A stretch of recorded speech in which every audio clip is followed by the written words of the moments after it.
USB thumb drive on a ZT411 series printer. Open the USB front port. Insert the USB drive. Mirroring complete. Press X to close. Select Menu. Select Files. Select USB.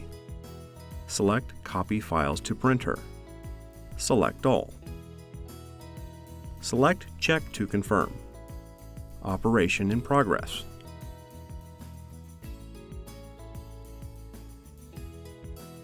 All files stored. Check to confirm. Confirm file transfer by printing.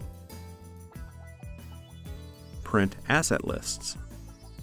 Print formats. The files are saved to the printer.